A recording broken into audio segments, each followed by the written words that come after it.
السلام علیکم۔ آج ہم بات کریں گے محبت سترنگی کے 41 ایپیسوڈ کے بارے میں۔ تو ویڈیو شروع کرنے سے پہلے ہمارے چینل کو سبسکرائب کر لیجئے اگر ابھی تک آپ نے نہیں کیا، تاکہ ہماری ہر نیو ویڈیو آپ تک پہنچ سکیں۔ یہاں پر احتشام صاحب فیصلہ کرتے ہیں کہ ان دونوں کا نکاح کر دیا جائے۔ ابھی فوراً یہ بات سن کر حارث کہتا ہے کہ آپ لوگ ایسے کیسے کر سکتے ہیں، ہم نے ایسا کچھ بھی نہیں کیا ہے، اور مہاجبین کی زندگی ایسے آپ خراب نہ کریں کہ اتنی دیر میں اماں بھی کہتی ہے کہ تم لوگوں کو اس طرح ملنا ہی نہیں چاہیے تھا، اور ویسے بھی اب عزت بچانے کا صرف ایک یہی رستہ بنتا ہے۔ جب حارث منع کرتا رہتا ہے تو شمیم کو غصہ آ جاتا ہے اور کہتا ہے کہ شادی تو تمہیں کرنی ہی پڑے گی، جو کچھ تم نے کیا ہے۔ اتنی دیر میں ابا میاں اور اماں بھی باہر جاتے ہیں اور جا کر سب گھر والوں کو اپنا فیصلہ بتا دیتے ہیں کہ ہم ان دونوں کی ابھی شادی کریں گے۔ یہ بات سن کر سب گھر والے شوکڈ میں آ جاتے ہیں۔ تبھی مہاجبین سب سے معافی مانگتی ہے، اپنے باپ سے بھی، لیکن کوئی بھی اس کی بات نہیں سنتا ہے۔ وہ سب کو کہتی ہے کہ میں نے ایسا کچھ بھی نہیں کیا۔ آخرکار مولوی صاحب کو بلا کر ان دونوں کا نکاح پڑھا دیا جاتا ہے۔ شمیم کہتا ہے کہ اب تمہارا نکاح پڑھا دیا گیا ہے اور اب تمہارا اس گھر سے کوئی بھی واسطہ نہیں ہے، اور دوبارہ زندگی میں کبھی بھی مجھے اپنی شکل نہ دکھانا۔ یہ بات سن کر مہاجبین بیچاری رونے لگ جاتی ہے۔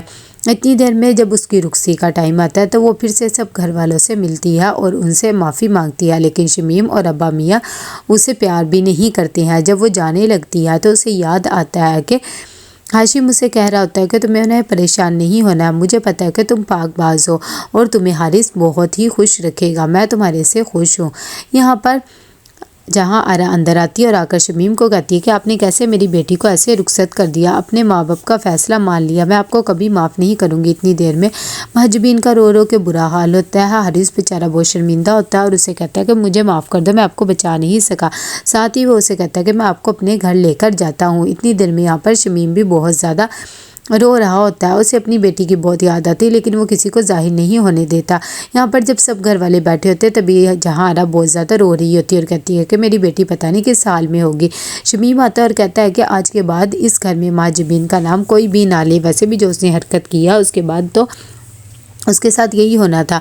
اتنی دیر میں حسن آرا کہتی ہے کہ جس نے حارث کو اس گھر میں رکھا تھا اسے تو کوئی نہیں پوچھ رہا، وہ تو چپ چاپ جا کے اپنے کمروں میں سو رہی ہیں۔ قاسم یہ بات سن کر کہتے ہیں کہ ابو بہت زیادہ پریشان ہے اور آپ کو پتہ ہی ہے ان کی طبیعت آگے ٹھیک نہیں ہے، ڈاکٹر نے کہا کہ انہیں ٹینشن سے دور رکھے۔ یہ سب باتیں دیکھ کر احتشام صاحب کہتے ہیں کہ بھئی تم کیوں اتنا بول رہی ہے، ویسے بھی حسن آرا تمہیں تو تمیز وغیرہ بالکل ہی بھول گئی ہے، اور اب میں اس معاملے میں کوئی بات نہیں کرنا چاہتا ہوں۔ تو اس بات پر دونوں بھائیوں کی بھی آپس میں بحث ہو جاتی ہے۔ دوسری طرف حسن آرا کہتی ہے کہ ابا میاں آپ نے اس طرح مجھے تو چپ کروا دیں گے، لیکن لوگوں کا منہ کیسے بند کروائیں گے کہ راتوں رات نکاح کر کے رخصتی کیوں کی۔ تبھی وہ کہتے ہیں کہ یہ تمہارا مسئلہ نہیں ہے، ہمارا ہے، ہم خود ہی کچھ نہ کچھ کہہ دیں گے اور تمہیں یہ سوچنے کی ضرورت نہیں ہے۔ جب سب چلے جاتے ہیں تو زبیدہ کہتی ہے کہ بات تو وہ ٹھیک ہی کہہ رہی تھی، اب ہم کیا کہیں گے۔ تبھی وہ کہتے ہیں ایسی کوئی بات نہیں، ہم لوگ کہہ دیں گے کہ ہاشم کی موت کے بعد ہم نے رخصتی کر دیا، بس نارمل طریقے سے۔ دوسری طرف حارث یہاں پر مہاجبین کو اپنے گھر لے آتا ہے اور اسے کہتا ہے کہ یہاں پر تمہاری ضرورت کی ہر چیز موجود ہے، لیکن پھر بھی کوئی چیز چاہیے ہو تو تم مجھے بتا دینا، میں باہر ہی ہوں۔ دوسری طرف جہاں آرا کا رو رو کے برا حال ہو جاتا ہے، ماریا اس کے لیے پانی اور دوائی لے کر جاتی ہے اور کہتی ہے کہ میں آپ کے کمرے میں دودھ لے کے آتی ہوں، آپ لوگ ریسٹ کریں۔ یہاں پر جیسے ہی مہاجبین کی آنکھ کھلتی ہے وہ دیکھتی کہ حارث نہیں ہوتا۔ اتنی دیر میں حارث آتا ہے اور کہتا ہے کہ میں ناشتے کا انتظام وغیرہ کرنے گیا تھا تاکہ صبح کو ہمیں دقت نہ ہو، اور آپ کو یہاں ڈرنے کی ضرورت نہیں ہے۔ ہما یہاں پر ارمان کو کہتی ہے کہ تم نے یہ جو کچھ بھی کیا ہے نا، اس کا تمہیں کوئی فائدہ نہیں ہوگا، باپ پھر بھی تمہارا ایان کے ہی گن گاتا رہے گا، کیونکہ اس کی کمزوری تو ایان ہی، اور وہ اپنا سب کچھ اسے ہی دے دے گا۔ لیکن ارمان کہتا ہے کہ ایسا بالکل بھی نہیں ہوگا، ڈیڈ اس کی وجہ سے بہت زیادہ پریشان تھے، اسی لیے میں نے ان کی پوری کمپنی کو ہی آگ لگوا دی۔ یہاں پر مہاجبین سوئی ہوئی ہوتی ہے، اسے اپنی امی کی یاد آتی ہے کہ وہ اسے بلا رہی ہیں اور کہتی ہے کہ ہمیشہ میرے پاس ہی رہنا۔ دوسری طرف جہاں آرا کا بھی یہی حال ہوتا ہے۔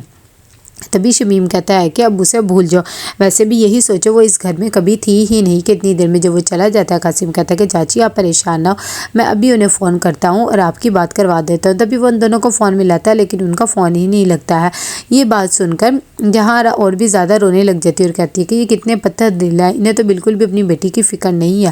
یہاں پر قاسم مہنور کے پاس جاتا ہے اور اسے کہتا ہے کہ میں نے سوچا بھی نہیں تھا کہ ہمارے گھر کے بڑے اتنا بڑا فیصلہ لے لیں گے اور یہ سب کچھ کر لیں گے، مجھے تو ذرا بھی یقین نہیں آ رہا۔ تبھی ماہنور بھی بیچاری بہت زیادہ دکھی ہوتی ہے اور کہتی ہے کہ پتہ نہیں میری بہن کس حال میں ہوگی، حالانکہ وہ بے گناہ ہے، یہ میں جانتی ہوں۔ تو کیسا لگا آپ کو ایپیسوڈ؟ لائک کمنٹ شیئر کر کے لازمی بتائیے گا۔ اللہ حافظ۔